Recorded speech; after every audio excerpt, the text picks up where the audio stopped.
Your Excellency, dear friend Williama Infantea, welcome to the Univerzitetu Singidunum. On behalf of Rector Professor Stanisic and our professor and students, I want to say that we are very pleased and happy that you are with us. Let me introduce you our friend. He is a very important person. He's a representative of United Nations for Serbia. He is really a good friend of Serbia, of our people, and also our university. Today, he will be giving lectures about contemporary, let's say, a role of United Nations in contemporary world. I want to say.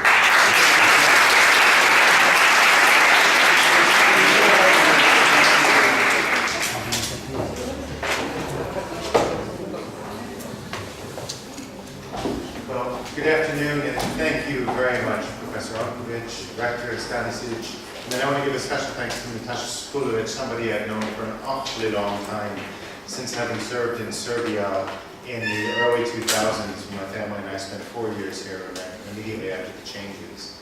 And so thank you, Natasha, for having brokered this and helped us pull together a great opportunity to come and speak with you. As Professor Onkovic mentioned, we do have a very, very positive and strong relationship with Singidunum. Beginning about 2 years ago, we began working with Neda Popovic and the FMK group and have had some great projects. You have really made such a difference in collaborating with us on the preparation for UN Day 2 years ago with street theater, with a variety of different events, and it really made such a difference. On the heels of that, we began working with your faculty on conflict studies with Professor Friedman and a group of students who are now conducting some social science research for us down in South Serbia that I think is going to be really important. When we began to do the research, we conducted a literature review, as you always do, and there was very little that had been published in peer-reviewed journals. And I hope that orally, with the group of students from Singidunum and from South Serbia, are going to have a great piece of analysis that we will be able to get published that will contribute to the body of knowledge. And that is a lot of what I believe we want to do here in the United States, or the United Nations, is about. It's helping to contribute to development, build a body of knowledge that contributes to development. And so, with that brief intro, I do want to talk about where the UN is in contemporary Serbia and in a contemporary world. And in order to do that, I want to look a little bit at kind of where we came from. Because the United Nations in the immediate post-war years was created absolutely for the purpose of promoting peace and stability worldwide. And in 1945, when the first of the 51 countries got together, that was the goal. They wanted to promote peace and security. They wanted to develop friendly relations. I mean, all the things you would expect from the United Nations.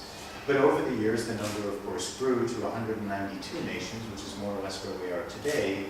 And the roles changed, and the needs changed. And the ways that the United Nations influences countries change. And for us, very specifically, the United Nations has several different elements. The one that I represent, in fact, at the request of the Secretary General, is known as the Development Group. So the United Nations Development Group comprises a lot of the agencies that you may be familiar with. And the purpose, as the name suggests, is development. When we reopened our office in 2000, the emphasis was, of course, on post-conflict, post-crisis rebuilding. And therefore, many of the programs were directed at poverty alleviation, very much at bringing the country back together from a post-conflict perspective. But that strategy that was developed more or less in 2002, 2003, expired in 2005. Or I'm sorry, in 2009. And by 2009, the world had changed a lot, and Serbia had changed a lot. And consequently, the needs that are incumbent upon the UN have also had to evolve. So whereas previously we looked at poverty alleviation and pro-poor social welfare transfer types of programs. Now, Serbia is a middle-income country.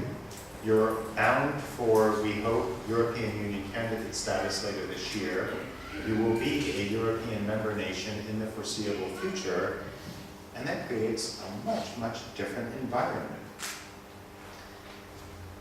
And so, what we did this past year was, with the government of Serbia, with partners in civil society and the non-governmental community, we began to fashion a new strategy, a strategy that will take us forward, a strategy that responds to the needs of government, to the needs of a contemporary Serbia, and the needs of a Serbia that is now middle income.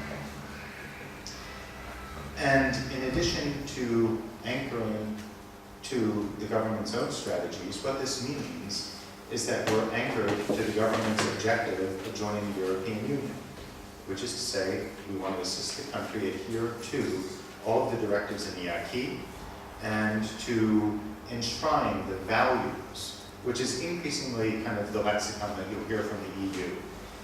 In the early days, when you began the process of moving towards European Union, you heard a lot about legislative harmonization, regulatory harmonization, the implementation of laws, rules, policies, and so on. But now they've kind of backed off of that a little bit and said, you know, we had a bunch of countries like Serbia or Bulgaria and Romania. They got everything right. They got the laws in place and they told us they implemented them. But it wasn't clear that they had actually taken on board and adopted all of the values that we think are really important. And these are values associated with human rights, among others, with transparency, good governance, commitment to fighting corruption, among others. And so our new strategy very much reflects these underlying principles that are anchored in human rights. And that's basically what I'm going to talk about today. And it's about what, for me, was really new. When I came to Serbia, I also came to the United Nations. I had spent more or less a decade working in business and finance in the United States. Then I spent about another decade working in the United States government with USAID, mostly on banking and finance, and that's what I did here in the early 2000s.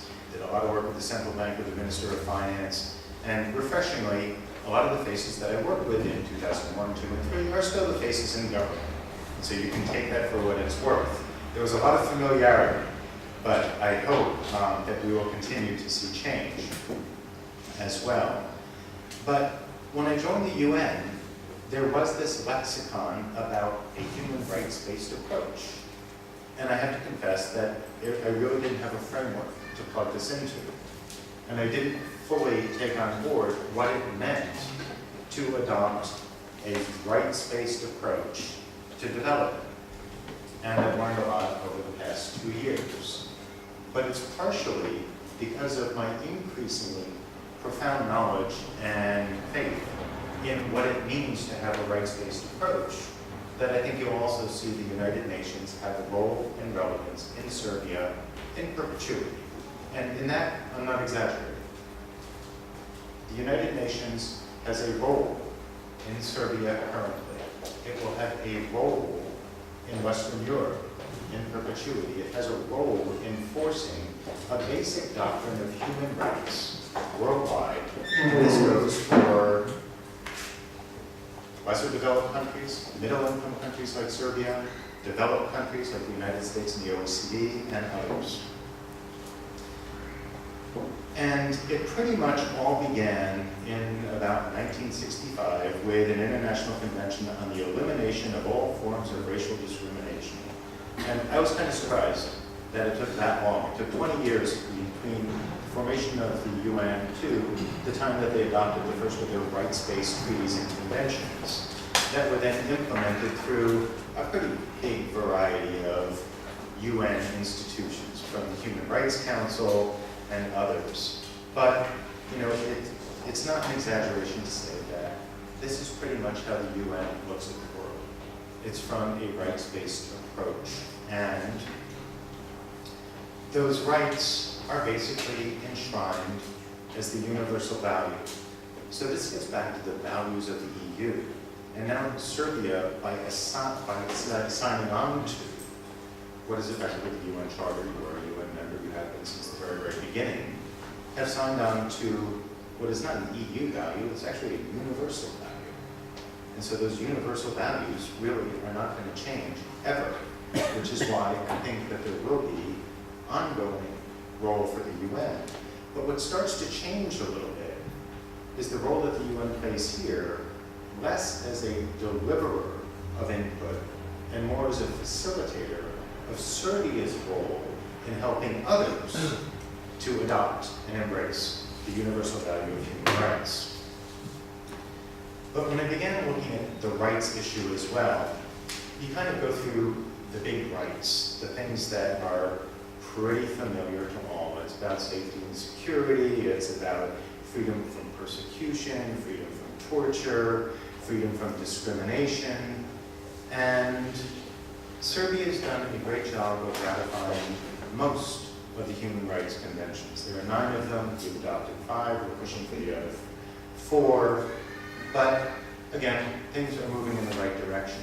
And I guess by way of a short digression in the story, I was in Brussels yesterday where the Director General for Enlargement every year hosts the United Nations and others and asks them to provide input to what typically are the progress reports.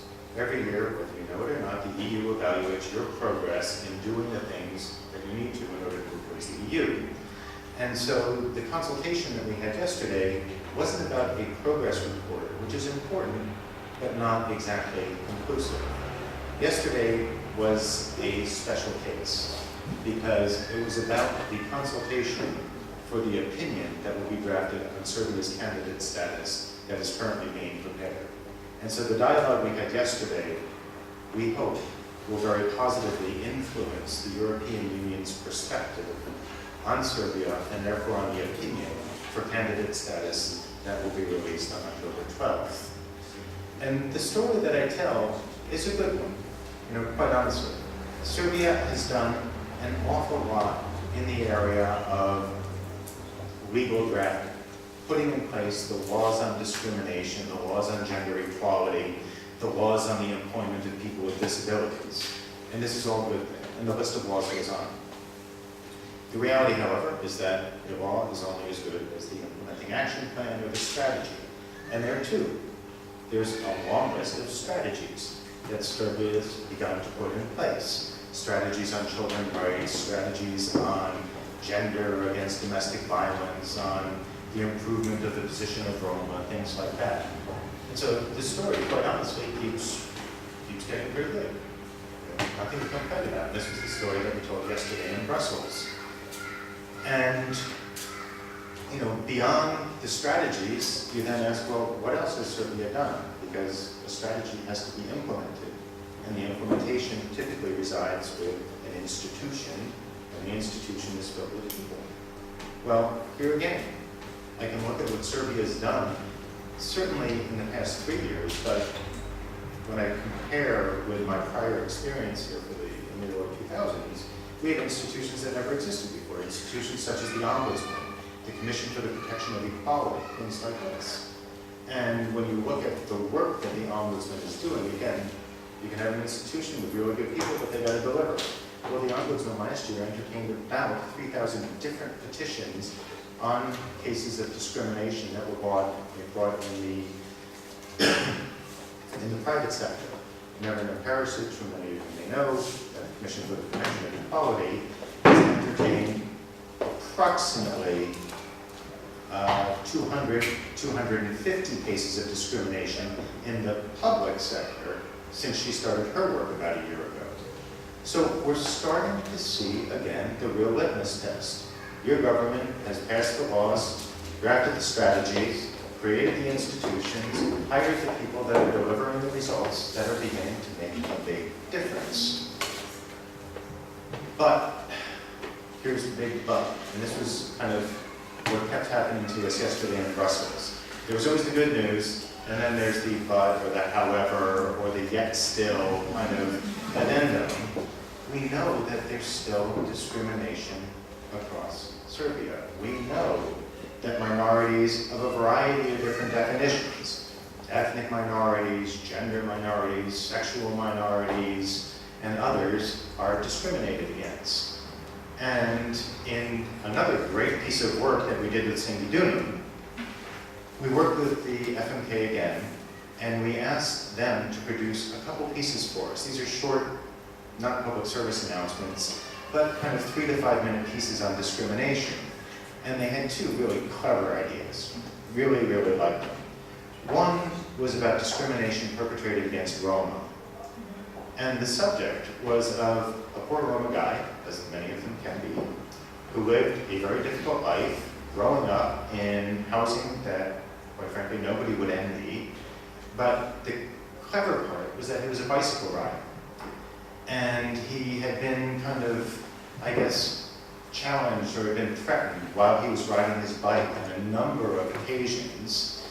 And so the plot line was about this Roma bicycle rider who continues to get threatened by cars and drivers and things like this. And his conclusion is that the cars don't like bicyclists, not that they don't like Roma, which was a really clever twist because it says, hold it, this guy's a guy like any other guy. And his conclusion is not about self-doubt. It's not based in his own questions about his identity. He knows he's a good guy.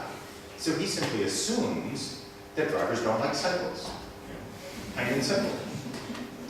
But the other one that was really clever and really well done, but a little bit more troubling, was about kind of a culture of anger that I do discern here. And it's not only in Serbia, when I see clear, it's more or less kind of in the Western Balkans. A couple weeks ago, we were in Dubrovnik, your hometown, Professor Kuch. And we were very, very fortunate that President Josipovic out of Croatia happened to have been in town, and he came and spent lunch with us.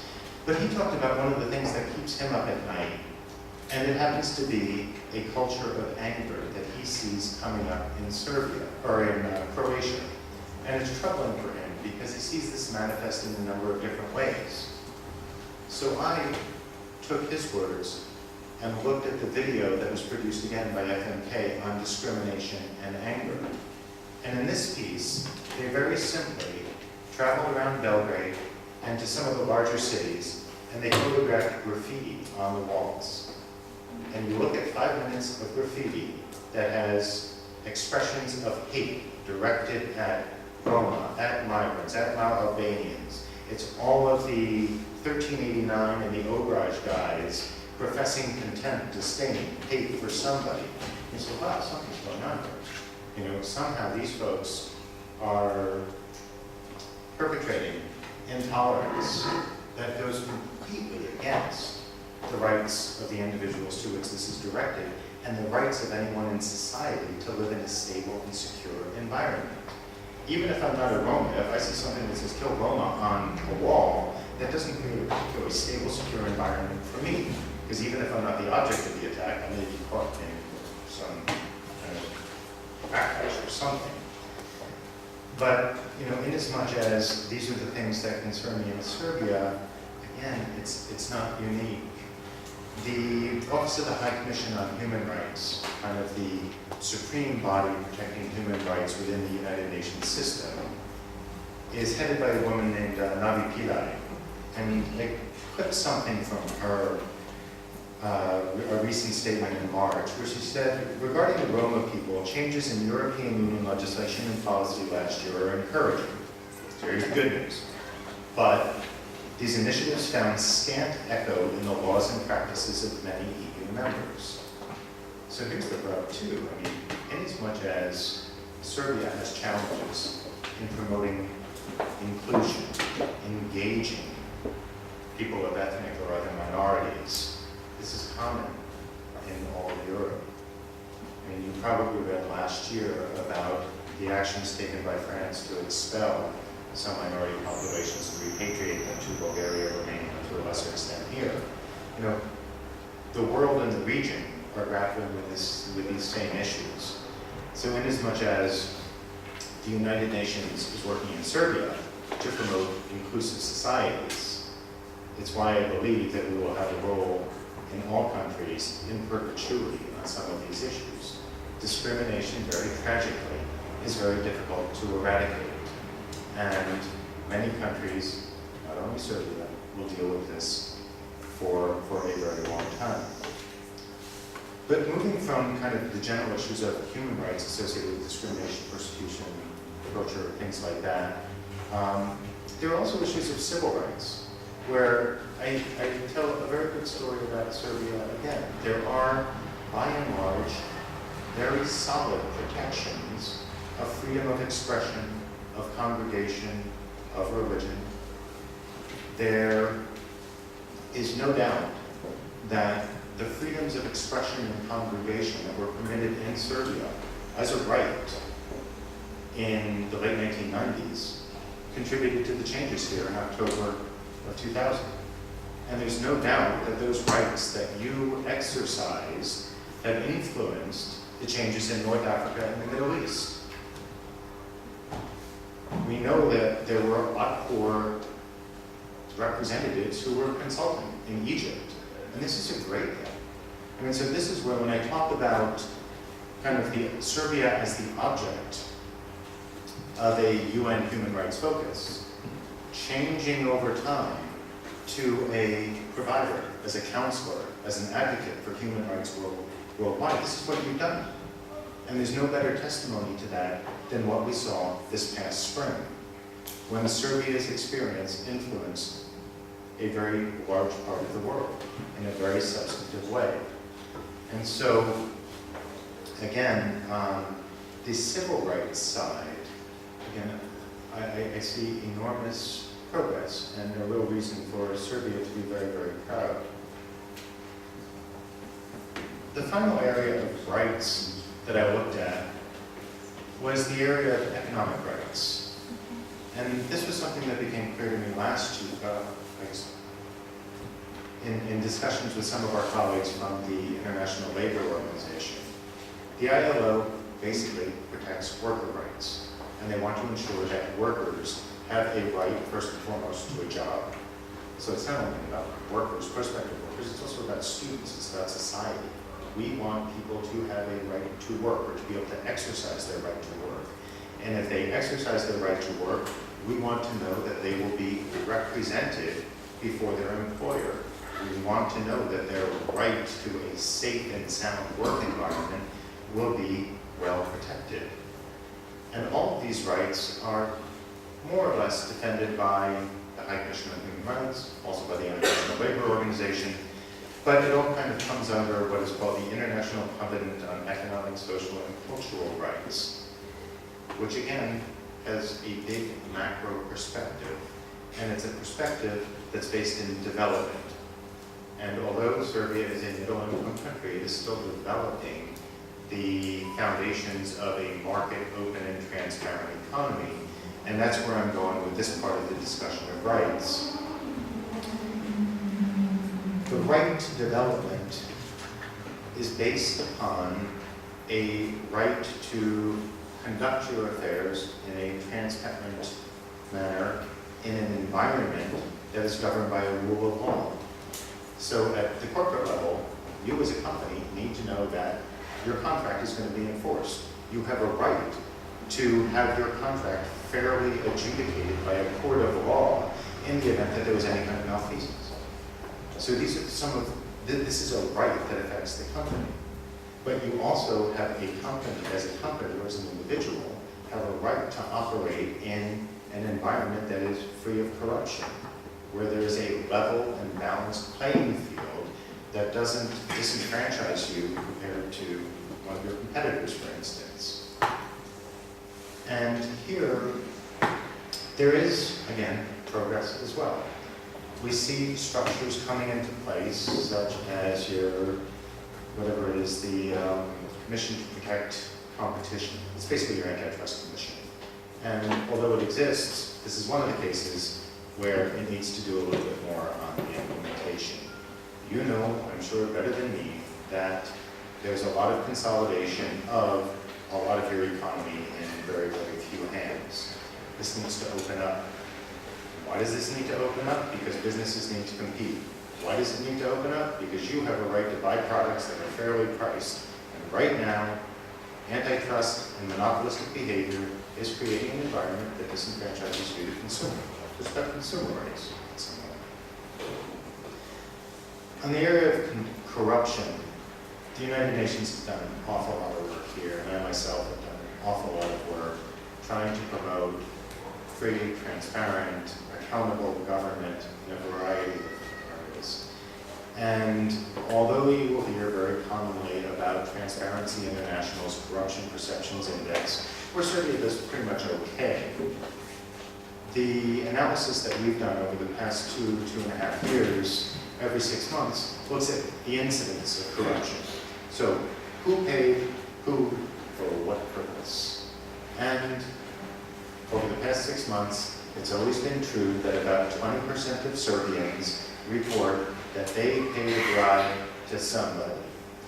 Usually it happens to be doctors. So, if you have had to pay a doctor for a service, doesn't matter what it is, your right has been violated. You have a right as a citizen of Serbia to receive medical care without having to pay a gratuity. And there are many who will argue that this gratuity is just a gift, because Serbians are so generous. And I know Serbians are generous. Like, you know it's a bribe, I know it's a bribe, everybody knows it's a bribe, and we need to get over this. We need to enforce better discipline within the medical industry. And it's not that I'm picking on doctors. It's just that on their daily life, how many times do you guys come in contact with the Chief Justice of the Supreme Court, or a prosecutor, or a customs official? It probably doesn't happen that often. So the only reason the incidence numbers track as they do is because it's measuring the experience that people have in their daily lives. And to give you kind of the big three, doctors have shown up at the top of the list of bribe takers for the past 2 years.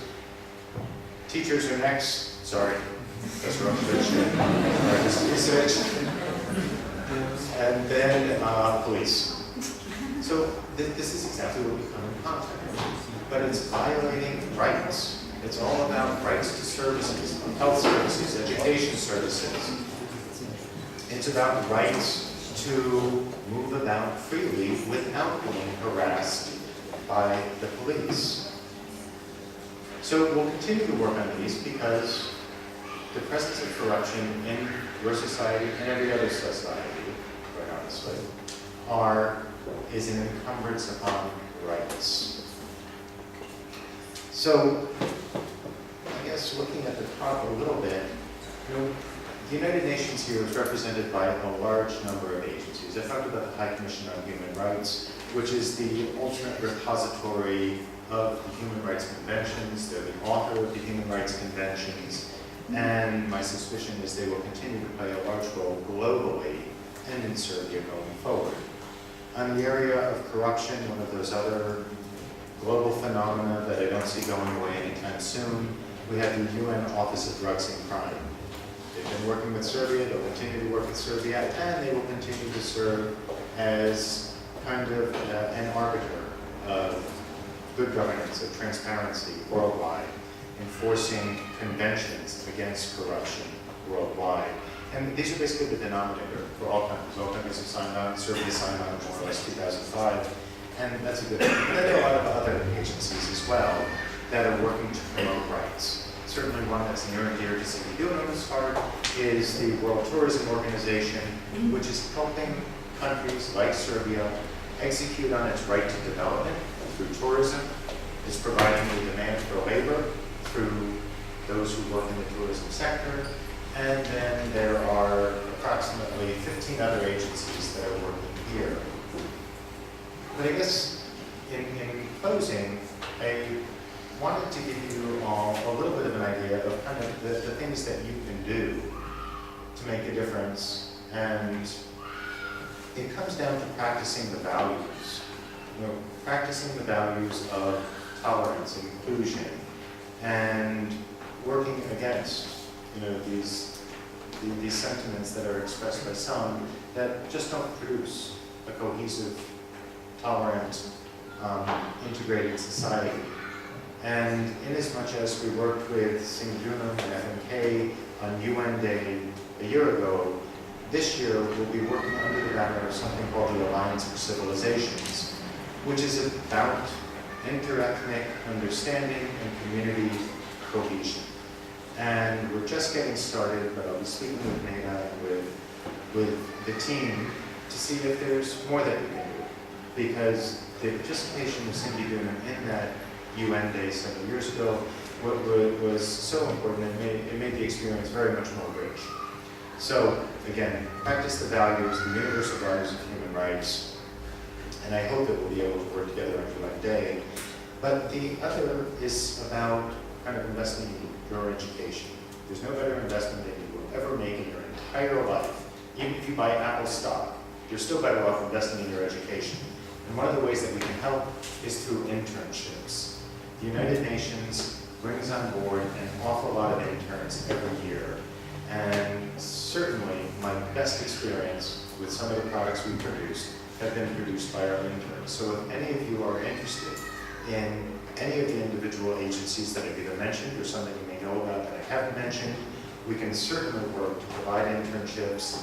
The only prerequisite is you have to be enrolled in school when you get the internship. It can't be after you graduate.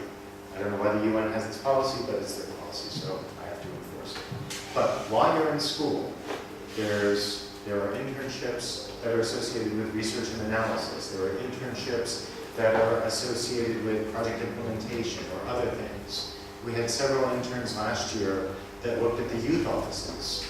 Many of you may be familiar, the Ministry of Youth and Sport has established 100 and some odd youth offices.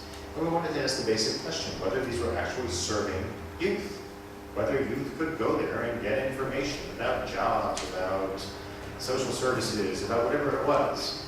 And we came back with some really good information. But what made that research so powerful was that it was 2 interns who were in school.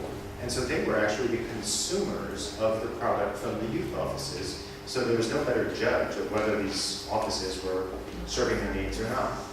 And there's a lot of similar research that we have coming up. And so if we can certainly encourage, invite, and provide that kind of opportunity, I'd certainly love to see more Singidunum students working more and ever more closely with the United Nations in Serbia. And so what I wanted to do too was just make sure that we had time for kind of question and answer and for a little bit of discussion. So let me thank Professor Unkovic, Dr. Stanisevic, and all of you for joining us, and open the floor to you if there's anything that I can respond to or anything in mind. So thank you.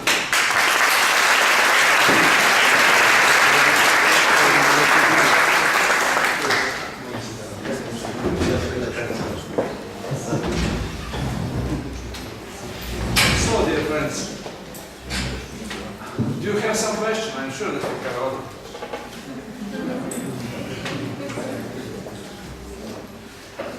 Will you say something, please, about reform in the United Nations? When we consider the role of Security Council, number of members of the Security Council, permanent. Do you have some idea? It's very interesting for our students and professors. Are you expecting something in the near future? I can say a little, but I sure can't say a whole lot. Because, as I mentioned, the United Nations is kind of carved up into a bunch of bits on the development side. Then you have the political side, the Department for Political Affairs. They're the ones who work with the Secretariat, with the Security Council, and with the General Assembly. But having said that, there are, of course, changes as a result of a rebalancing of power worldwide. The United Nations was created at a time when the North Atlantic was the locus of power. That's where all the money was, that's where the action was, that's where the military was. And what was never contemplated in the context of foreign policy or balance of power politics was the incredible expansion of economic power and political power coming out of East Asia. And so I think you'll continue to see a rebalancing in favor, not least of China, but also of the bloc that's developed around China in conjunction with other countries under the general rubric of the Shanghai, what was it? The STO. Shanghai something organization. Yes. And so this includes China, Russia, as a balancing act to the North Atlantic Organization. And they are trying to carve out a sphere that will better represent the interests, economic, political, social, of East Asia. And so I think that this will be manifest in changes in the Security Council going forward. I think you will see an increasing voice not only from the Shanghai Cooperation Organization, from that general cooperation, but you've also got other sources of cooperation, notably the BRICS, the Brazil, Russia, India, China combo. So you're seeing a bunch of different foreign policy actors that are coming up with different combinations that are going to change the balance of voting, influence, and power in the United Nations. And what that means, I don't know, in terms of a variety of decisions. But with regard to the emphasis that we will see on a variety of non-OECD countries, we'll certainly see them much better represented going forward in security decisions. Thank you very much. I wish I could give you something more on that. We have some question, role of UNESCO, role of the World Tourist Organization, how it's part. It's really made nation something what is very important. Every day we have something new. So, who is the next one? Natasha, do you have some question? Huh? Put on the spot. Okay.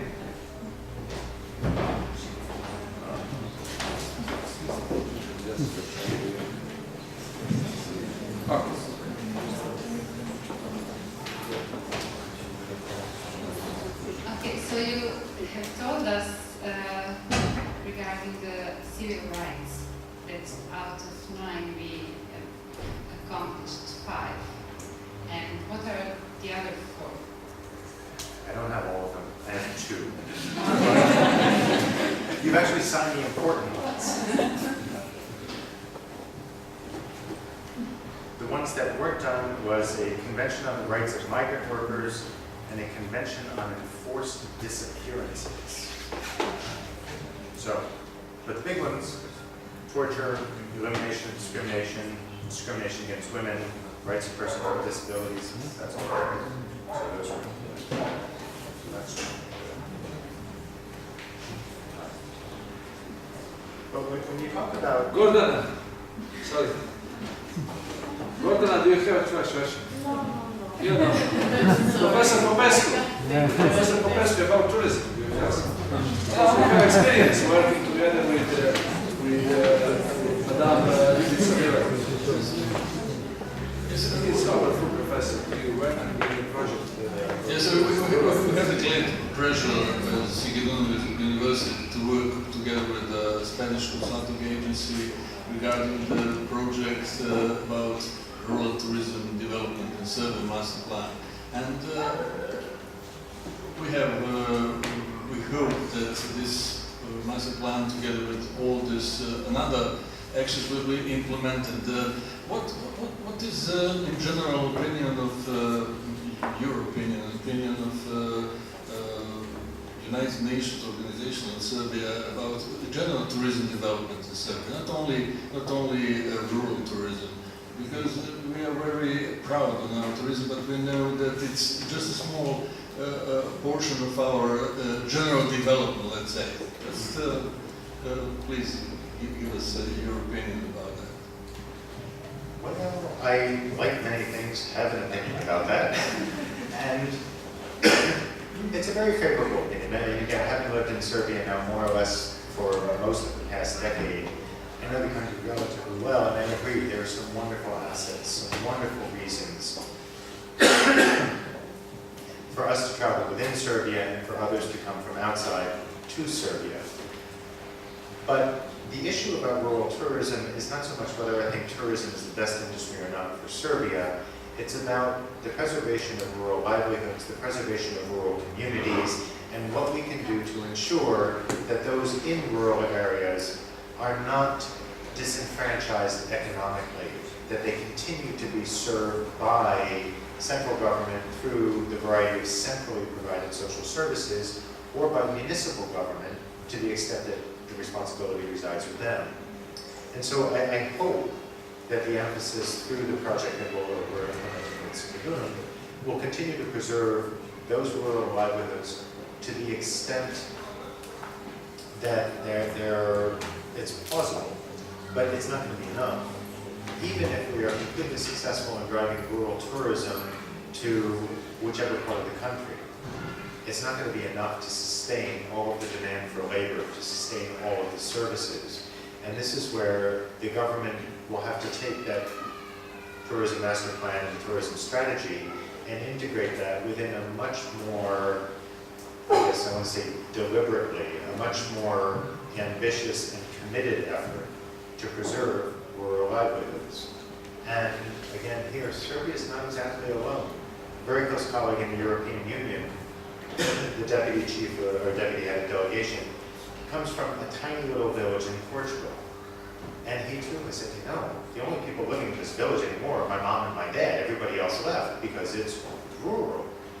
There's no education, there's no access to health services, there are very few jobs. All the young people move to Lisbon or elsewhere. And so how do we make this different for Serbia? Or, framed differently, why is Serbia going to be different from the rest of the world where there is urban flight? People are leaving country rural areas for urban areas where services are better. In a number of countries where I've worked, a lot of the reason for moving was jobs, of course, but usually it was for the benefit of kids. A lot of people in a lot of the countries that I worked in moved to an urban center because the quality of education was better, and the quality of healthcare was better, and other services were just better. So how to preserve those values in rural areas is a really thorny one. And I think we're going to try to address this through the Rural Tourism Project, but also through the redevelopment of rural ag, through value addition in the ag sector. We're doing whatever we can to try to attract industry and investment to parts of the country. But let me tell you, it's awfully hard to get a foreign firm, or even a domestic firm, it doesn't matter foreign domestic, it's hard to attract investment to Tutin. I mean, there's no reason a business is going to set up in Tutin. But Tutin is now living with 70% unemployment. Well, I got to tell you, if I lived in Tutin, I'd move. Because there's no likelihood that I'm going to have a job anytime soon. So the question is, how do we do this? Now, France has done a very good job of preserving rural livelihoods, but it's really, really expensive. They pay a lot of money in social transfers to support their ag sector or the rural sector. So that's a policy decision, and we've had this discussion with government. We fully embrace what we want to accomplish in terms of preserving rural communities, rural neighborhoods, rural livelihoods, but you can't do it simply by wishing. It costs somebody something at some time. And so I hope that, again, the tourism program will make a big difference there. In terms of the kinds of assets that I wish we'd explore, I think the master plan is great. Over the long haul, I hope we do see it generate foreign exchange. In the short term, it's probably going to be moving money around the country a little bit. What I don't understand is why we haven't capitalized on all the great things in Belgrade.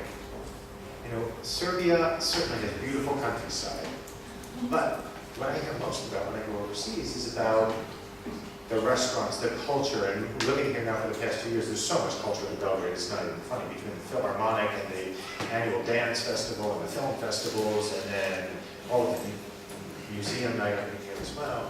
You know, I think, why aren't we simply promoting Belgrade as an alternative to Budapest? And if Belgrade grows and attracts more tourism, business or pleasure, they're going to buy things from rural areas. So would I discriminate between a tourist who spends money on a meal in a rural area or a tourist who spends money on a meal here that was sourced or produced with vegetables, whatever, cheese, procured from the rural area? What we want to do is grow the economy. And what we want to do is bring tourists that have foreign exchange that they spend in your country. And so I'd like to see us look at that a little bit more, is how to capitalize on the great things that go on here in Belgrade, but then also Novi Sad, they've got the Exit Festival, you've got the variety festivals down in Niš. Maybe capitalize on those a little bit more. A long answer to a short question. Yeah, that's good. Who's the next one? One personal question.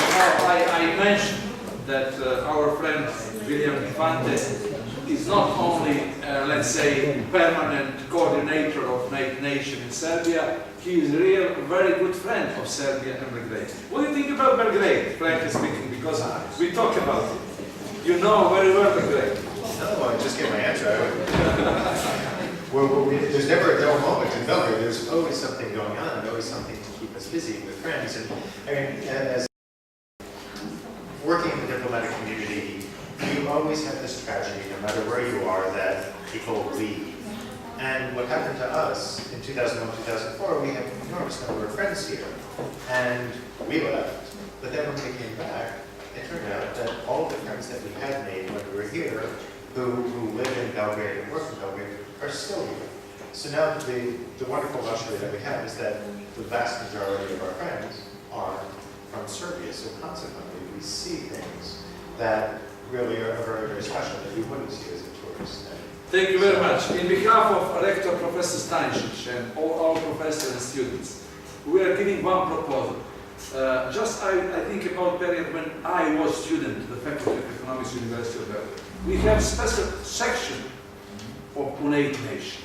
Let's propose, using this great opportunity, to establish one special section, including our students who are not professors, also assistant professors, to have a special section for United Nations. Are you agree with me? Do you agree with me? You're going to have to tell me more. It sounds good.